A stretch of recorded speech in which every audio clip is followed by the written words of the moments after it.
ہزار داستان ایپیسوڈ 17۔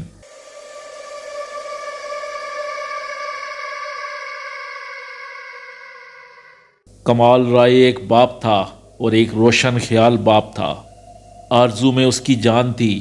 وہ جانتا تھا کہ اس کی بیٹی کے لیے کیسا لڑکا ہونا چاہیے۔ وہ ایک آئیڈیل لڑکی تھی، خوابوں کی شہزادی۔ وہ اس کے لیے بر بھی ایسا ہی تلاش کرنا چاہتا تھا، کوئی آئیڈیل لڑکا، کوئی خوابوں کا شہزادہ۔ اس کی ماں نے رشتے کی بات چھیڑ کر اس چھپے گوشے کو اجاگر کر دیا تھا۔ اس کا ذہن جاگ گیا تھا۔ کمال رائے اپنی حویلی میں جس کالے دیو کو دیکھ کر آیا تھا، ایسے کالے دیو روشن گوٹ کے قرب و جوار میں بے شمار تھے۔ اس کے 8 ماموں تھے، ان کی اولادوں کی اولادیں تھیں، بے شمار لوگ تھے۔ ماموں کی سسرالیں تھیں، ممانیوں کے اپنے خاندان تھے۔ آرزو چاند کی طرح روشن تھی، وہ کسی سے نہ چھپی تھی۔ اگرچہ وہ روشن گوٹ بہت کم جاتی تھی اور یہ آنا جانا بھی آرزو نے 1-2 سال سے ہی شروع کیا تھا۔ اس سے پہلے کمال رائے نے کراچی سے باہر والوں کو اپنی بیٹی کی ہوا بھی نہ لگنے دی تھی، لیکن اب چڑھتے چاند کو سب دیکھ رہے تھے اور حویلیوں میں لاڈلے بہت تھے جو اپنی شکلیں آئینوں میں نہیں دیکھتے تھے لیکن چاند مانگتے تھے۔ کمال رائے جانتا تھا کہ یہ سلسلہ اب شروع ہوا ہے تو بڑھے گا۔ بیری پر پہلا پتھر آیا ہے، آئندہ نہ جانے کتنے اور آئیں گے۔ وہ اپنی بیری کو ان پتھروں سے محفوظ کر دینا چاہتا تھا۔ وہ چاہتا تھا کہ کوئی اچھا لڑکا مل جائے تو وہ فوراً منگنی کا اعلان کر کے آنے والے فضول رشتوں کا راستہ روک دے۔ کمال رائے ایک سوشل شخص تھا۔ کراچی میں اس کے وسیع تعلقات تھے۔ ابھی تک اس نے اس نظر سے گھرانوں کو نہیں دیکھا تھا، لیکن اب وہ جہاں جاتا آرزو کو اپنے سامنے رکھتا تھا۔ لڑکے ایک سے ایک تھے، لیکن جو مثالی پیکر اس کے ذہن میں موجود تھا، اس سانچے میں ابھی تک کوئی فٹ نہیں بیٹھا تھا۔ پھر ایک دن جب آرزو نے اپنی سہیلی مہر النساء کے گھر جانے کی اجازت طلب کی تو وہ بیٹھے بیٹھے چونک گیا، اپنی بیٹی کو مسکرا کر دیکھنے لگا۔ آرزو چور سی بن گئی۔ بابا نے نہ جانے اس کی کیا چوری پکڑ لی، لیکن وہ تو اپنے خیالوں میں ہی مگن تھا۔ مہر النساء کا نام سن کر اچانک رامش خیال اس کی نظروں کے سامنے گھوم گیا۔ بابا کیوں مسکرا رہے ہیں؟ آرزو نے اپنے باپ کی طرف دیکھتے ہوئے کہا۔ خیر تو ہے؟ خیر ہی ہے میری جان، کمال رائے نے بڑی خوش دلی سے کہا۔ تم ایسا کرو، ڈرائیور کے ساتھ چلی جاؤ۔ یہ بتاؤ وہاں کتنی دیر لگاؤ گی؟ بابا اس کے ہاں پہلی بار جا رہی ہوں، وہ اتنی جلدی تو نہیں جان چھوڑے گی۔ 2-2.5 گھنٹے تو ضرور لگیں گے، آرزو نے ڈرتے ڈرتے کہا۔ اسے خدشہ تھا کہ کہیں کمال رائے منع نہ کر دے۔ اچھا پھر ایسا کرتے ہیں، میں تمہارے ساتھ چلتا ہوں۔ میں تمہیں چھوڑ کر آگے اپنے دوست کے پاس چلا جاؤں گا، پھر واپسی پر تمہیں اپنے ساتھ لے لوں گا۔ کیوں، ٹھیک ہے نا؟ بابا زندہ باد، آرزو نے بچوں کی طرح تالیاں بجائیں۔ یہ تو بہت ہی اچھی بات ہے، مہر النساء آپ کو دیکھ کر خوش ہو جائے گی، وہ آپ کو بہت پسند کرتی ہے۔ آرزو نے پھر دیر نہ لگائی، اس نے فوراً مہر النساء کو فون کر دیا اور ساتھ ہی یہ بتا دیا کہ وہ اپنے بابا کے ساتھ آ رہی ہے۔ یہ سن کر مہر النساء واقعی خوش ہو گئی۔ آرزو پھر رات کا کھانا کھا کر جانا۔ ارے نہیں مہرو، بابا اتنی دیر نہیں رکیں گے، بس تم اچھی سی چائے پلا دینا۔ اچھا چلو تم آؤ تو۔ بابا کو اپنے کسی دوست کی طرف جانا ہے، وہ مجھے چھوڑ کر چلے جائیں گے، پھر واپسی میں مجھے پک کر لیں گے۔ میں نے ان سے 2-2.5 گھنٹے کی اجازت لی ہے، کیوں ٹھیک ہے نا؟ 2-2.5 گھنٹے میں تو ہم 200-250 باتیں کر لیں گے۔ کیوں مہرو؟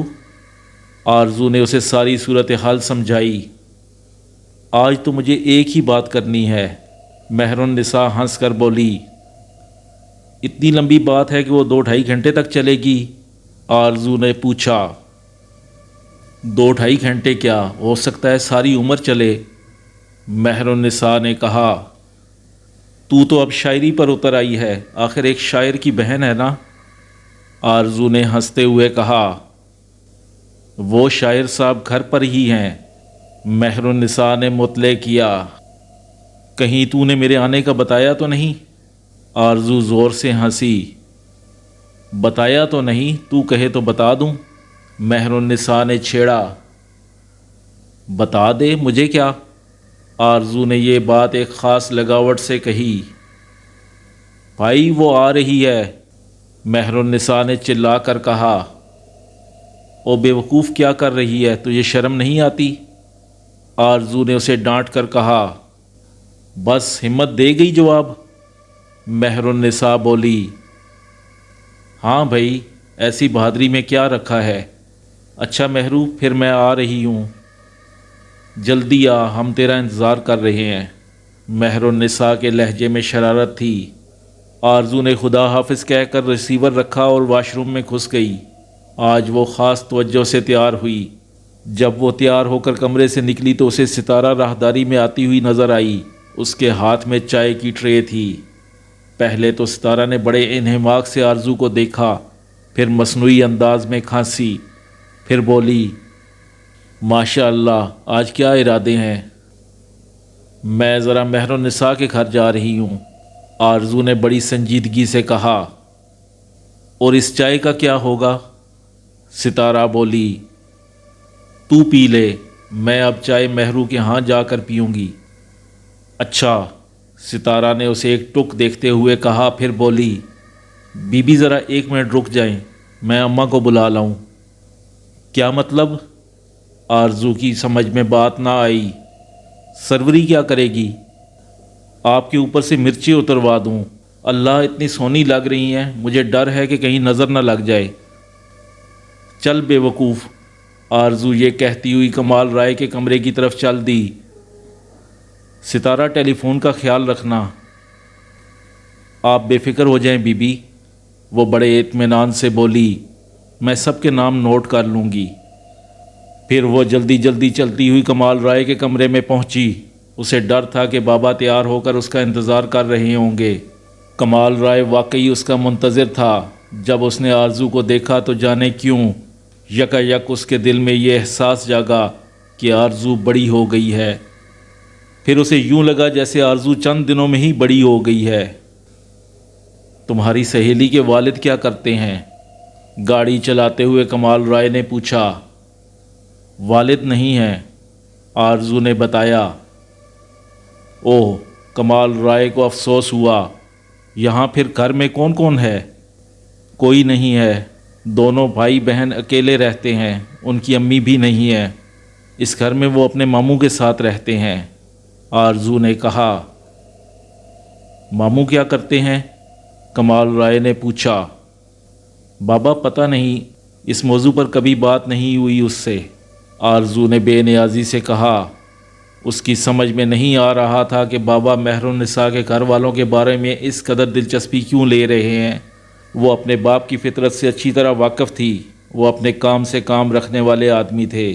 انہیں جتنا بتا دیا جاتا اسی پر وہ قناعت کر لیتے تھے۔ پھر وہ اس موضوع کو چھوڑ کر ادھر ادھر کی باتیں کرنے لگا۔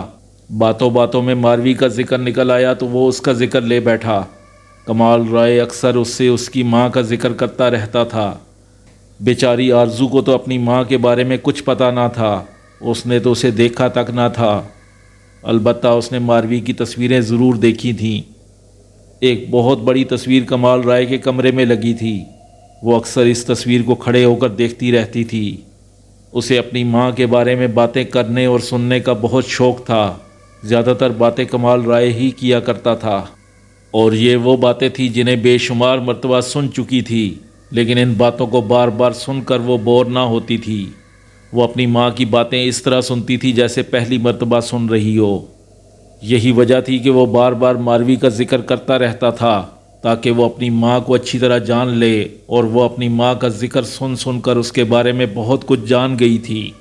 وہ کس طرح رہتی تھی، کیسے مسکراتی تھی، کس طرح اٹھتی بیٹھتی تھی، کیا کھاتی تھی اور کیا پہنتی تھی، اس کے مشاغل کیا تھے، دلچسپیاں کیا تھیں۔ وہ اتنا کچھ جان گئی تھی کہ اسے اپنی ماں آنکھوں کے سامنے چلتی پھرتی نظر آنے لگتی تھی۔ ماں کی باتیں کرتے کرتے راستے کا پتہ بھی نہ چلا، گلشن آ گیا۔ مہر النساء نے بڑی تفصیل سے اپنے گھر کے بارے میں بتا دیا تھا۔ وہ بہت آسانی سے اس کے گھر پہنچ گئے۔ کمال رائے نے گیٹ پر گاڑی کھڑی کر کے کال بیل بجائی تو فوراً ہی دروازہ کھل گیا۔ اصل میں مہر النساء نے اوپر سے گاڑی رکتے دیکھ لی تھی۔ اس نے فوراً رامش خیال کو گیٹ پر بھیج دیا تھا۔ رامش خیال کو گیٹ پر دیکھ کر کمال رائے کو خوشی ہوئی۔ اس نے بڑی گرم جوشی سے اس سے ہاتھ ملایا اور بولا، کیسے ہو؟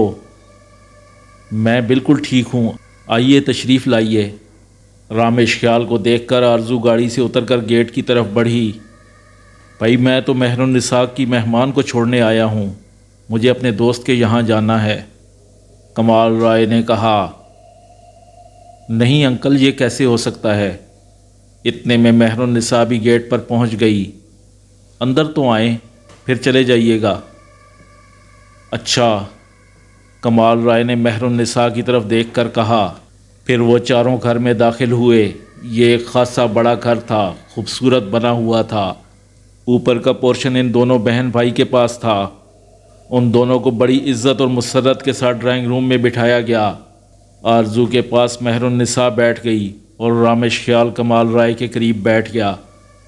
ابھی راستے میں آرزو سے بات ہو رہی تھی کہ آپ لوگ اپنے ماموں کے ساتھ رہتے ہیں؟ کمال رائے نے بات چھیڑی۔ جی، رمیش خیال نے مختصر جواب دیا۔ آپ کے والد کا انتقال کب ہوا؟ کمال رائے نے پوچھا۔ 10-11 سال ہو گئے ہوں گے۔ اور امی؟ وہ بابا جان سے بھی پہلے چلی گئی تھیں، رمیش خیال نے بتایا۔ آپ کے ماموں کیا کرتے ہیں؟ بزنس کرتے ہیں، میں ان کے ساتھ ہوں، کنسٹرکشن کا کاروبار ہے۔ اچھا بھائی، میں چلتا ہوں، پھر آؤں گا، اطمینان سے بیٹھوں گا، آپ کے ماموں سے بھی ملوں گا۔ یہ کہہ کر کمال رائے کھڑا ہو گیا۔ انکل چائے آ رہی ہے، 2 منٹ اور ٹھہر جائیں، مہر النساء نے درخواست کی۔ اچھا، لیکن 2 منٹ کا مطلب 2 منٹ ہی ہونا چاہیے۔ کمال رائے پھر بیٹھ گیا۔ آپ تشریف رکھیے، میں دیکھتا ہوں چائے کس مرحلے میں ہے۔ یہ کہہ کر رمیش خیال ڈرائنگ روم سے نکل گیا اور پھر فوراً ہی واپس آ گیا اور بولا، چائے بالکل تیار ہے، آ رہی ہے۔ 2-3 منٹ کے بعد ایک ملازم لڑکا چائے لے کر آ گیا۔ یہ ایک پرتکلف چائے تھی۔ چائے پینے کے بعد کمال رائے نے اجازت چاہی۔ رمیش خیال اسے گاڑی تک چھوڑنے گیا اور جب وہ واپس ڈرائنگ روم میں آیا تو وہاں کوئی نہ تھا۔ مہر النساء آرزو کو اپنے بیڈ روم میں لے گئی تھی اور دروازہ بند کر دیا تھا۔ رمیش خیال کو اپنی بہن پر بہت غصہ آیا، لیکن وہ کیا کر سکتا تھا؟ وہ خاموشی سے اپنے کمرے میں چلا گیا اور ٹیلی ویژن کھول کر بیٹھ گیا۔ مہر النساء کے کمرے میں ٹیلی ویژن نہ تھا۔ اسے ٹیلی ویژن دیکھنا ہوتا تو وہ لاؤنج میں بیٹھ کر دیکھ لیتی تھی۔ اس وقت انہیں ٹیلی ویژن کی ضرورت نہ تھی، لہٰذا وہ دونوں کمرے میں بند محو گفتگو تھیں۔ چل مہرو، ہاں اب بات کر لے، کیا کرنے والی تھی؟ آرزو نے اس کا ہاتھ پکڑتے ہوئے کہا۔ بات یہ ہے آرزو، دیکھ تو میری بہت اچھی دوست ہے، میں تجھے کسی قیمت پر چھوڑنا نہیں چاہتی۔ مہر النساء نے بات شروع کی۔ اگر تجھے میری بات بری محسوس ہو تو فوراً کہہ دینا، میں تیری بات کا ذرا بھی برا نہیں مانوں گی۔ اچھا بات تو کر۔ آرزو کی سمجھ میں کچھ نہ آیا۔ بات یہ ہے کہ میرا بھائی تجھ سے شادی کرنا چاہتا ہے، جب سے اس نے تجھے دیکھا ہے تیرا دیوانہ ہو گیا ہے۔ مہر النساء نے اپنی بات واضح طور پر کہہ دی۔ یہ سن کر آرزو کا ہنسی کے مارے برا حال ہو گیا۔ مہر النساء کی سمجھ میں نہ آیا کہ یہ کس قسم کا رد عمل ہے۔ وہ کھسیانی سی ہو کر اسے دیکھنے لگی۔ جب آرزو کی ہنسی رکنے میں نہ آئی تو وہ پریشان ہو کر بولی، آخر تجھے ہوا کیا؟ کیوں پاگلوں کی طرح ہنسے جا رہی ہے؟ کچھ نہیں، یہ کہہ کر وہ پھر ہنسنے لگی۔ چل تو اچھی طرح ہنس لے جب تک میں نیچے ہو کر آتی ہوں، مہر النساء اٹھتے ہوئے بولی۔ تب آرزو ہنستے ہنستے ایک دم رک گئی اور اس کا ہاتھ پکڑ کر بٹھاتے ہوئے بولی، یہ تو نے میرے دل کی بات کہہ دی، میں بھی یہی چاہتی ہوں۔ تو میرے بھائی رمیش خیال سے شادی کرنا چاہتی ہے؟ مہر النساء اس کا غیر متوقع جواب سن کر بے یقینی کی کیفیت میں مبتلا ہو گئی، لہٰذا اس نے تصدیق چاہی۔ آرزو نے بڑے پیار سے اس بات میں گردن ہلائی اور زبان سے کچھ نہ بولی۔ او میری آرزو، مہر النساء نے دیوانوں کی طرح خوش ہو کر گلے لگا لیا۔ تیرا جواب سن کر میرے سینے سے ایک بہت بڑا بوجھ ہٹ گیا۔ میں اپنے بھائی کی چھوٹی بہن ضرور ہوں، لیکن جو کچھ ہوں میں ہی ہوں۔ جو محبت بھائی کے لیے میرے دل میں ہو سکتی ہے وہ کسی اور کے دل میں نہیں ہو سکتی۔ میں ان کے لیے بہت پریشان تھی۔ اگرچہ تو نے ٹیلی فون پر بھائی کے بارے میں کافی بے تکلف گفتگو کی تھی، لیکن میں اسے تیرا مذاق ہی سمجھی۔ مجھے نہیں معلوم تھا کہ تو بھی بھائی کے معاملے میں سنجیدہ ہو گئی ہے۔ خیر، جو ہوا اچھا ہی ہوا۔ تیرے جواب نے میرے دل میں برف سی بھر دی ہے، لیکن ایک بات میری سمجھ میں نہیں آئی۔ وہ کیا؟ آرزو نے سنجیدگی سے پوچھا۔ نہ تم بھائی کے بارے میں کچھ جانتی ہو، نہ بھائی تمہارے بارے میں کچھ جانتے ہیں۔ اس کے باوجود دونوں نے ایک دوسرے کو منتخب کر لیا۔ محروب بعض اوقات جاننے کے لیے ایک لمحہ بھی بہت ہوتا ہے، اور بعض دفعہ یوں بھی ہوتا ہے کہ صدیاں گزر جاتی ہیں ساتھ رہتے ہوئے، پھر بھی لوگ ایک دوسرے کو نہیں جان پاتے۔ آرزو نے مسکرا کر کہا، ہائے یہ محبت بھی کیا چیز ہے، بندے کو کیا سے کیا بنا دیتی ہے۔ ادھر میرا بھائی بھی اسی طرح کی باتیں کرنے لگا ہے، اور ادھر تیرا بھی یہی حال ہے کہ فلسفہ بول رہی ہے۔ ارے ہم کیا جانے محبت کیا ہے؟ محبت کا مفہوم تو کوئی بابا سے پوچھے، جنہوں نے ممی کی خاطر اپنی بھرپور جوانی ان کی یاد میں بتا دی۔ محرو میرا بابا ایک آئیڈیل شخص ہے۔ آرزو ایک بات بتا، کیا تو اپنی عمر سے بڑی بڑی باتیں نہیں کرتی؟ مہر النساء نے سوال کیا۔ ہاں شاید محرو، آرزو نے اقرار کرتے ہوئے کہا۔ ہو سکتا ہے کہ اس کی وجہ یہ ہو کہ میں کوئی معمولی لڑکی نہیں ہوں۔ یہ میں تکبر کی بات نہیں کر رہی۔ میرے کہنے کا مطلب یہ ہے کہ میں کوئی عام سی لڑکی نہیں ہوں۔ میں بہت حساس لڑکی ہوں، ذہین ہوں، میرا مشاہدہ بہت تیز ہے۔ میرا بچپن ایک غیر معمولی ماحول میں گزرا ہے۔ بچپن سے جوانی کا سفر بھی کوئی عام سفر نہیں۔ آج بھی غیر معمولی حالات سے دو چار ہوں، اور سچی بات یہ کہ سب ہی مجھے میری بڑی بڑی باتوں پر ٹوکتے رہتے ہیں۔ میری دادی جان مجھے دادی اماں کہہ کر پکارتی ہیں۔ میرے بابا نے بھی کئی مرتبہ مجھے ٹوکا ہے۔ میری کوئی بات سن کر انہوں نے کہا ہے کہ ہماری آرزو کچھ زیادہ بڑی نہیں ہو گئی۔ اب مسئلہ یہ ہے کہ میں کیا کروں؟ میرا شعور پختہ ہو چکا ہے تو میں اب بچوں جیسی باتیں تو نہیں کروں گی نا۔ نہ، تجھے بچہ بننے کی کیا ضرورت ہے؟ تو دادی اماں بن، بھلا تجھے کون روک سکتا ہے؟ مہر النساء نے اسے ایک تھپڑ لگایا۔ اوئے حد ادب، دیکھتی نہیں ہے کہ اب معاملات کس نہج پر پہنچ گئے ہیں؟ معاملات کسی نہج پر پہنچ جائیں، پر اتنا یاد رکھ کہ میں تجھ سے عمر میں بڑی ہوں۔ مہر النساء نے اپنا رعب جمایا۔ لو بھائی، یہ کیا بات ہوئی؟ کل کوئی بھینس میرا راستہ روک کر کھڑی ہو جائے اور کہے آرزو بی بی میں تم سے بہت بڑی ہوں، میرا ادب کرو، تو تیرا کیا خیال ہے کہ میں اس کے رعب میں آ جاؤں گی؟ آرزو نے سنجیدہ فضا کو ایک دم شگفتہ کر دیا۔ آرزو تیرا جواب نہیں، اللہ تم دونوں کی جوڑی سلامت رکھے، مہر النساء نے جذباتی انداز میں کہا۔ واہ دادی اماں، اتنی جلدی ہمارا اثر ہو گیا؟ ہاں اور کیا؟ مہر النساء نے اس کا ہاتھ پکڑ کر اٹھاتے ہوئے کہا۔ آؤ نیچے چلو، تمہیں اپنی ممانی اور ان کے بچوں سے ملاؤں۔ ہاں چلو۔ آرزو فوراً کھڑی ہو گئی۔ رامش خیال اپنے کمرے میں بیٹھا ٹی وی دیکھ رہا تھا۔ اس کے دروازے کے نزدیک قدموں کی آواز گونجی تو اس نے دروازے کی طرف دیکھا۔ وہ دونوں اس کے سامنے سے گزریں۔ آرزو نے ایک لمحے کے لیے گردن گھمائی۔ رامش ادھر ہی دیکھ رہا تھا۔ اس نے فوراً اپنی گردن سیدھی کر لی۔ محرو، جب وہ دونوں دروازہ کراس کر گئی تو پیچھے سے آواز آئی۔ جی بھائی؟ مہر النساء نے پلٹ کر اس کے کمرے میں جھانکا۔ کہاں جا رہی ہو؟ رامش خیال نے پوچھا۔ بھائی نیچے جا رہی ہوں ممانی سے ملانے۔ ارے انہیں پہلے ہمارا کمرہ تو دکھاؤ، رامش خیال نے اتنے زور سے کہا کہ آرزو تک اس کی آواز پہنچ جائے۔ میں لڑکوں کے کمرے میں نہیں جاتی، مجھے الرجی ہو جاتی ہے، آرزو نے ہنس کر کہا۔ سن لیا بھائی؟ مہر النساء شوخی سے بولی۔ نہیں، میں نے نہیں سنا، کیا کہہ رہی ہیں؟ رامش خیال فوراً اپنے کمرے کے دروازے پر آ گیا۔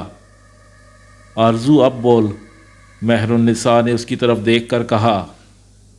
میں نے کچھ نہیں کہا، وہ صاف مکر گئی۔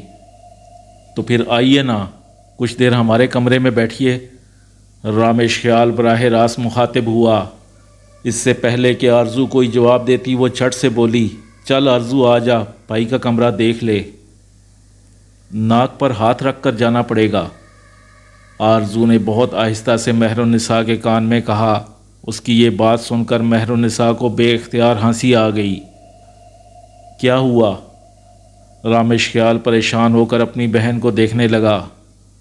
کچھ نہیں بھائی، مہرالنساء نے سوکھا سا منہ بنا کر کہا۔ پھر آرزو سے مخاطب ہوئی، آؤ آرزو۔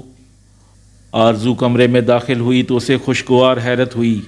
رامش خیال کا کمرہ بڑی خوبصورتی سے سجا ہوا تھا، ہر چیز بڑے سلیقے سے رکھی تھی اور ہر شو پیس اس کے اعلیٰ ذوق کی نمائندگی کر رہا تھا۔ رامش خیال کی طرح اس کا کمرہ بھی خوبصورت تھا۔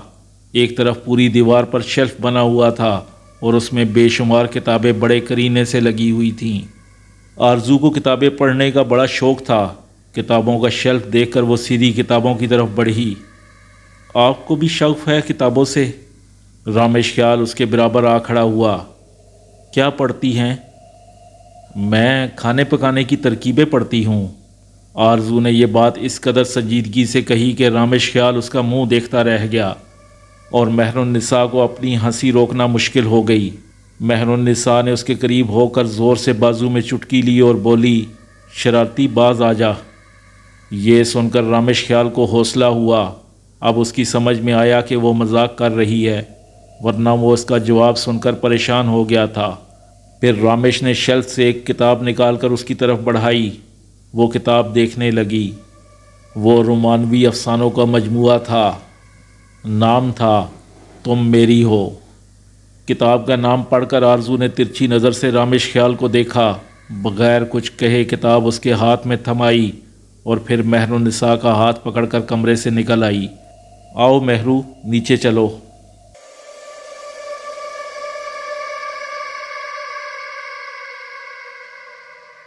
ایک مرحلہ بخیر و خوبی گزر گیا تھا۔ وہ دونوں ہی راضی تھے۔ آرزو اور رامش دونوں ایک دوسرے کے لیے بے قرار تھے، شادی کرنا چاہتے تھے، لیکن یہ سب کچھ اتنا آسان نہ تھا۔ رامش خیال اپنے تایا کی لڑکی شکیلہ سے منسوب تھا۔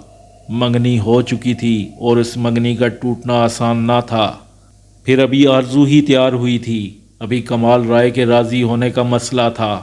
مہرالنساء کی سمجھ میں نہیں آ رہا تھا کہ وہ کیا کرے۔ ممانی ایک ہمدرد قسم کی خاتون تھیں۔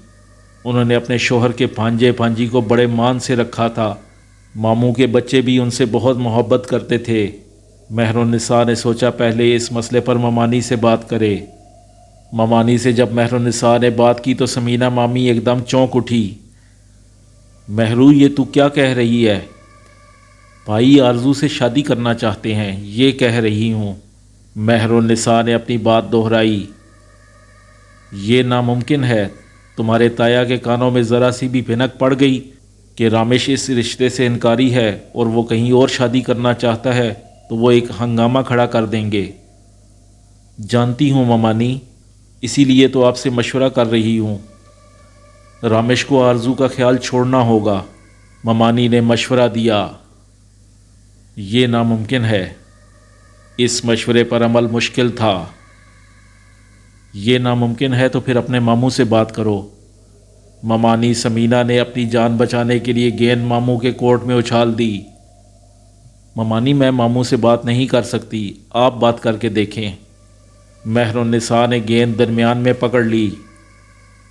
اچھا، میں کوشش کروں گی بات کرنے کی، ممانی سمینہ نے تسلی دی۔ ممانی سمینہ نے رات کو جب یہ بات چھیڑی تو ان کا رد عمل بھی شدید تھا۔ یہ کیا بکواس ہے؟ میں بھائی راجہ وقار کو کیا جواب دوں گا؟ کہیں اس طرح منگنیاں ٹوٹتی ہیں؟ سمینہ، تم جانتی نہیں ہو قیامت آ جائے گی۔ میں تو جانتی ہوں، اپنے بھانجے کو سمجھاؤ، ممانی سمینہ بولی۔ رامش ان کے ساتھ ہی دفتر میں ہوتا تھا۔ وہ اس کنسٹرکشن کمپنی میں ماموں کا پارٹنر تھا۔ انہوں نے صبح ہی صبح اسے اپنے کمرے میں بلوا بھیجا۔ رامش خیال کو اس بات کا خیال بھی نہیں تھا کہ ماموں رشید اس سے کیا بات کرنے والے ہیں۔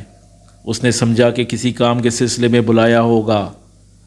رامش خیال کے بیٹھتے ہی ماموں رشید بولے، یہ میں کیا سن رہا ہوں؟ ماموں جان کیا سن رہے ہیں؟ رامش خیال نے حیران ہو کر پوچھا۔ ماموں رشید نے اس کی بات کا کوئی جواب نہ دیا۔ انہوں نے ایک نئی بات شروع کر دی۔ میں کل کنگن پور جا رہا ہوں، بھائی راجہ وقار سے تمہاری شادی کی تاریخ طے کرنی ہے۔ ماموں جان میں یہ شادی نہیں کروں گا، رامش خیال نے پرزور لہجے میں کہا۔ اور ماموں جان ایک بات اور آپ کو بتا دوں، مجھے کسی بھیانک انجام سے ڈرانے کی کوشش مت کیجیے گا۔ میں نے جو ارادہ دل میں باندھ لیا ہے اسے ہر قیمت پر پورا کر کے رہوں گا۔ آرزو کا باپ راضی ہے اس شادی پر؟ ماموں رشید نے پینترا بدلا۔ مجھے نہیں معلوم، لیکن مجھے یہ معلوم ہے کہ لڑکی راضی ہے، رامش خیال نے بتایا۔ بس تو پھر کیا، میاں بیوی راضی تو کیا کرے گا قاضی، ماموں نے اسے تیکھے لہجے میں کہا۔ ماموں جان لیکن مسئلہ یہ ہے کہ رشتہ کوئی گھر کا بڑا ہی ڈالتا ہے۔ ٹھیک ہے رشتہ میں ڈال دوں گا، لیکن لڑکی کے باپ کو یہ ضرور بتاؤں گا کہ تمہاری منگنی ہو چکی ہے۔ پھر تو وہ فوراً انکار کر دیں گے، رامش خیال نے کہا۔ تو تم کیا چاہتے ہو کہ میں اس بات کو چھپا کر رکھوں، لڑکی والوں کو دھوکہ دوں؟ ماموں جان آپ جانتے ہیں کہ نہ میری ماں ہے اور نہ باپ، آپ ہی میری ماں ہیں اور آپ ہی میرے باپ۔ میں آپ کی اکلوتی بہن کی نشانی ہوں، اگر آپ بھی میری حمایت نہیں کریں گے تو پھر کون کرے گا؟ ماموں جان جواب دیجئے۔ زیادہ فلمی ڈائلاگ بولنے کی ضرورت نہیں ہے، سمجھے؟ ماموں رشید نے تیور بدل کر کہا۔ اچھا ماموں جان پھر میں خود ہی کچھ کرتا ہوں، یہ کہہ کر وہ اٹھ گیا اور ان کے جواب کا انتظار کیے بغیر دروازے کی طرف بڑھا۔ رامش، اچانک انہوں نے آواز دی۔ جی ماموں جان۔ وہ رک گیا۔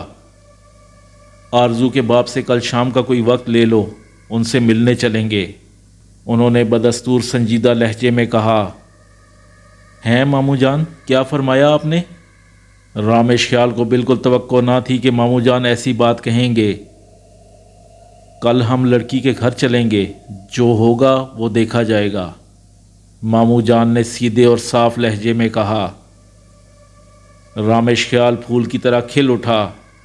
اب معلوم ہوا کہ میرا بھی کوئی ہے۔ بیٹا ویسے تم نے بڑے پرخطر راستے کا انتخاب کر لیا ہے، اللہ مالک ہے، ماموں رشید نے کہا۔ دیکھو کیا ہوتا ہے۔ ماموں جان کچھ حاصل کرنے کے لیے خطرہ تو مول لینا ہی پڑتا ہے، رامش خیال پرعزم انداز میں بولا۔ ماموں جان آج شام کا وقت لے لوں؟ ہاں لے لو، ماموں رشید نے اس کی آنکھوں میں دیکھتے ہوئے کہا۔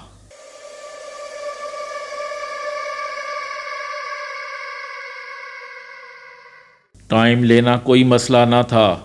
رامش خیال نے دفتر ہی سے فون کیا۔ اتفاق سے کمال رائے نے خود فون اٹھایا۔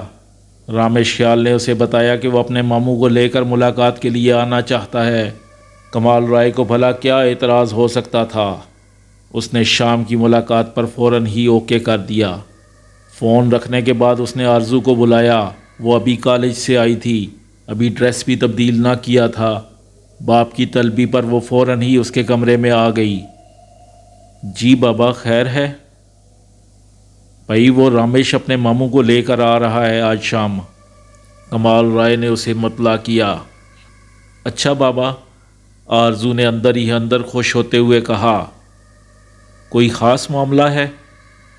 اب وہ آئیں گے تو پتہ چلے گا، ابھی میں کیا کہہ سکتا ہوں، کمال رائے نے اپنی رائے کا اظہار کیا۔ رامش خیال کے اپنے ماموں کے ساتھ آنے کی خبر نے اسے لاشعوری طور پر خوشی میں مبتلا کر دیا۔ اس نے اپنے کمرے میں جا کر فوراً مہر النساء کو فون کیا۔ ارے یہ کیا چکر ہے؟ کیوں کیا ہوا؟ مہر النساء کی سمجھ میں نہ آیا۔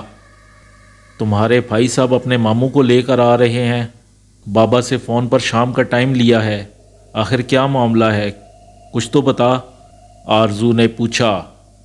آرزو اس کا مطلب ہے دفتر میں کوئی بات ہوئی ہے، مجھے نہیں معلوم، میں بھائی کو فون کر کے پتہ کرتی ہوں۔ ویسے اتنا اندازہ تو مجھے ہے کہ اگر وہ آ رہے ہیں تو کیوں آ رہے ہوں گے۔ ہاں کیوں؟ آرزو نے ٹہلتے ہوئے کہا، تجھے مانگنے کے لیے۔ مہر النساء نے صاف لہجے میں کہا، ہائے میں مر جاؤں۔ یہ کہہ کر اس نے فوراً سلسلہ منقطع کر دیا۔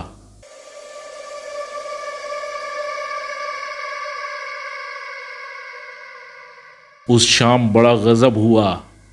ماموں رشید نے بطور تمہید جو بات کہی اس نے کمال رائے کی روح میں سناٹا اتار دیا۔ رامش خیال کو اس نے اپنے طور پر پسند کر لیا تھا۔ وہ رامش کے گھر گیا بھی اسی لیے تھا کہ ذرا گھر بار دیکھ لے۔ اس دن اس کے ماموں سے ملاقات نہیں ہو سکی تھی، وہ کہیں نکلے ہوئے تھے۔ کمال رائے سوچ ہی رہا تھا کہ اس معاملے کو کس طرح آگے بڑھائے۔ وہ جلد از جلد آرزو کو کسی سے منسوب کر دینا چاہتا تھا تاکہ اس کی ماں اور سارے ماموں ٹھنڈے ہو کر بیٹھ جائیں۔ شادی وہ ابھی نہیں کرنا چاہتا تھا۔ اس کا خیال تھا کہ آرزو BA کر لے تو پھر اس کی شادی کر دے گا۔ اس کی خواہش کے مطابق بات خود بخود آگے بڑھ گئی تھی۔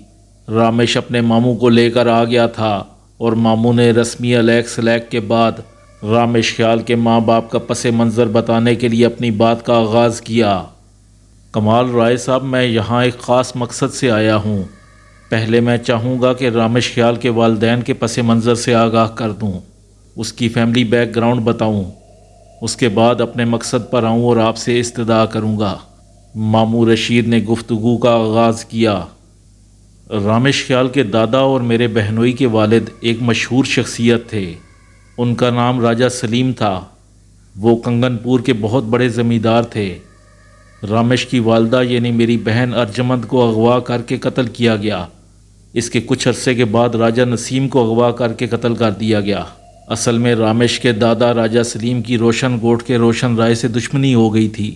اس کے والدین کا قتل روشن رائے نے کروایا۔ اس کے بعد ماموں رشید جانے اور کیا کیا کہتے رہے، لیکن ان چند جملوں نے کمال رائے کی روح میں سناٹا اتار دیا۔ اسے یوں لگا جیسے اس کا ذہن معاف ہو گیا ہے، سماعت ختم ہو گئی ہے۔ وہ ماموں رشید کے ہونٹ تو ہلتے دیکھ رہا تھا لیکن اسے سنائی کچھ نہیں دے رہا تھا۔ دل پر آری سی چل رہی تھی۔ جن عذابوں سے بچ کر وہ کراچی آیا تھا وہی عذاب اس کی بیٹی کے سامنے آ کھڑے ہوئے تھے۔ اس کا مطلب ہے کہ رامش راجہ سلیم کا پوتا ہے، اس راجہ سلیم کا جس نے اس کی ماروی کو قتل کروا دیا تھا اور پھر وہ اس کی جان کے در پہ ہو گیا تھا۔ وہ تو اللہ نے اس کی زندگی بچائی تھی کہ راجہ سلیم اپنے بندے کے ہاتھوں غلطی سے مارا گیا، ورنہ آج کمال رائے کا وجود نہ ہوتا۔ اس کی ماروی کے قاتل راجہ سلیم کا پوتا آج اس کے سامنے سوالی بنا بیٹھا تھا۔ ہائے کیا قیامت کی شام تھی! کمال رائے کے حواس ایک دم منتشر ہو گئے تھے، لیکن یہ وقت خود کو سنبھالنے کا تھا۔ وہ اپنے حواس مجتمع کرنے کی کوشش کرنے لگا۔ ماموں رشید سارا پس منظر بیان کرنے کے بعد اب عرض مدعا پر آ چکے تھے۔ وہ کہہ رہے تھے، کمال صاحب، میں چاہتا ہوں کہ آپ رامش کو اپنا بیٹا بنا لیں، اس کے سر پر ہاتھ رکھ دیں۔ جی، کمال رائے نے ٹھنڈا سانس لیا۔ مجھے کچھ وقت دیں، میں آپ کو سوچ کر جواب دے دوں گا۔ بالکل بالکل، آپ آرام سے غور کریں، لیکن یہ غور رامش کے حق میں ہو تو بہت اچھا ہوگا۔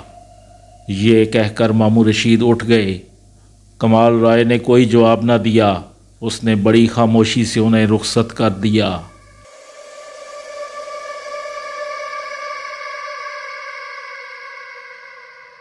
جب ماموں رشید اور رامش خیال گلشن پہنچے اور اپنے گھر کی سڑک کی جانب مڑے تو انہیں دور ہی سے گھر کے گیٹ پر ایک پجیرو نظر آئی۔ ارے مارے گئے! رامش خیال ایک دم بوکھلا اٹھا۔ کیا ہوا؟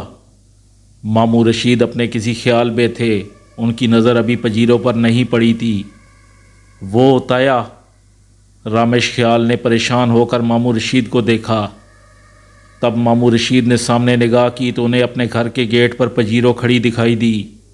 رامش، یہ تو سر منڈاتے ہی اولے پڑتے دکھائی دے رہے ہیں۔ وہ بولے، یہ اچانک آ کس طرح گئے؟ یہ تو اطلاع کر کے آتے ہیں۔ رامش خیال نے گاڑی روکی۔ یار، یہ من موجی آدمی ہیں، انہیں اپنے ہونے والے داماد کی یاد آ گئی ہوگی، ایسا بھی تو ہو سکتا ہے۔ ماموں رشید نے گاڑی سے اترتے ہوئے پرخیال انداز میں کہا۔ ماموں، کچھ خدا کا خوف کریں۔ رامش خیال گھبرا کر بولا۔ میں تو خدا کا خوف کر لوں گا، مگر راجہ وقار سے تم خوف خدا کی توقع مت رکھنا۔ یہ اس وقت آئے کیوں ہیں؟ رامش خیال نے گاڑی ایک طرف لگا کر لاک کی۔ انہیں پتہ چل گیا ہوگا کہ ہم ان کی بیٹی کا مستقبل تاریک کرنے کی کوشش میں ہیں۔ ماموں انہیں اس بات کی بھنک بھی نہ پڑے۔ رامش خیال نے کال بیل دباتے ہوئے کہا، کوشش کروں گا، ویسے تم جانتے ہو کہ میں خاصا جذباتی آدمی ہوں۔ ماموں نے ہنس کر کہا۔ گیٹ میں داخل ہو کر رامش خیال نے اوپر کا رخ کیا۔ اس نے سوچا کہ تایا کے سامنے فوراً جانے سے احتراز کرنا چاہیے، لیکن ماموں رشید تو ایسا نہیں کر سکتے تھے۔ راجہ وقار آخر ان کا مہمان تھا۔ ماموں احتیاطی تدابیر پر غور کرتے ہوئے ڈرائنگ روم کے کھلے دروازے کے سامنے پہنچ گئے۔ ڈرائنگ روم کے دروازے پر انہیں مسلح 2 بندے دکھائی دیے۔ یہ راجہ وقار کے گارڈ تھے۔ انہوں نے ماموں رشید کو دیکھا تو مؤدبانہ انداز میں سلام کیا۔ ماموں رشید انہیں سلام کا جواب دیتے ہوئے ڈرائنگ روم میں داخل ہوئے تو انہیں اپنی بیوی اور مہر النساء محو گفتگو دکھائی دی۔ ان کے سامنے ہی راجہ وقار بیٹھا تھا اور کسی بات پر اپنا بے ہنگم منہ کھولے ہوئے ہنس رہا تھا۔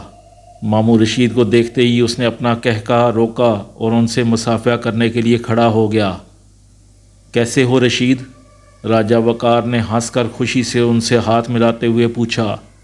ٹھیک ہوں بھائی، آپ کب آئے؟ ابھی کوئی آدھ گھنٹہ ہوا ہے۔ تم کہیں سیر وغیرہ کو نکلے تھے کیا؟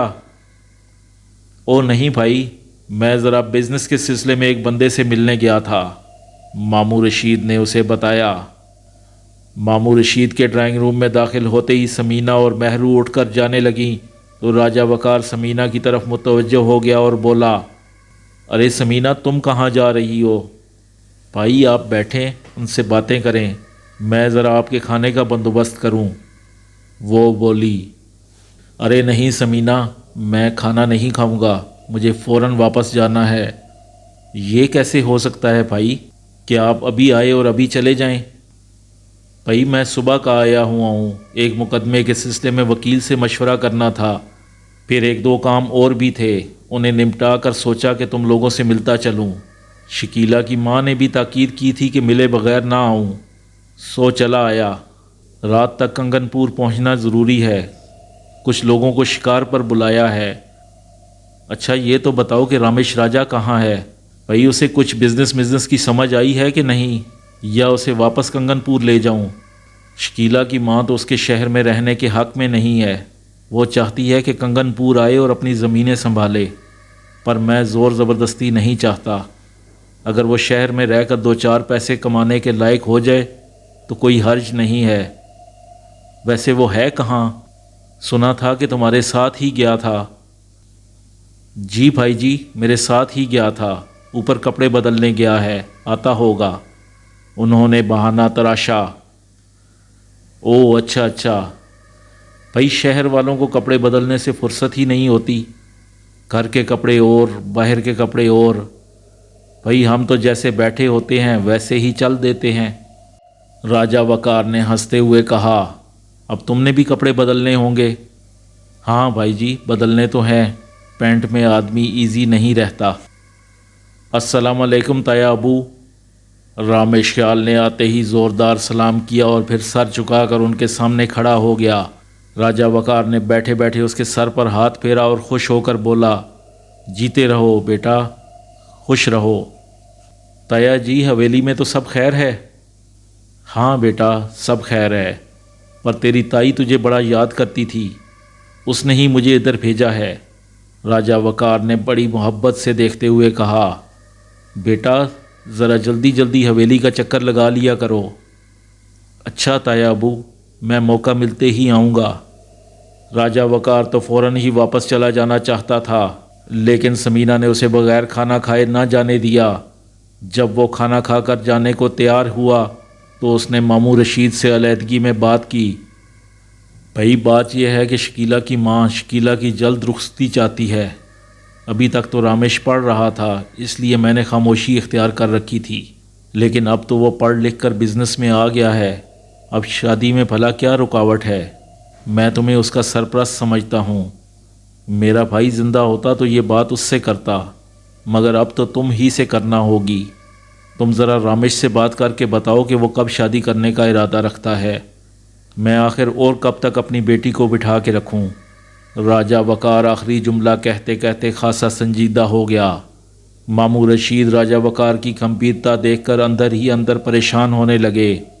اگر درمیان میں رامش کی پسند کا معاملہ نہ ہوتا تو وہ کھڑے کھڑے شادی کی تاریخ دے دیتے، لیکن یہ تو سر منڈاتے ہی اولے پڑ گئے تھے۔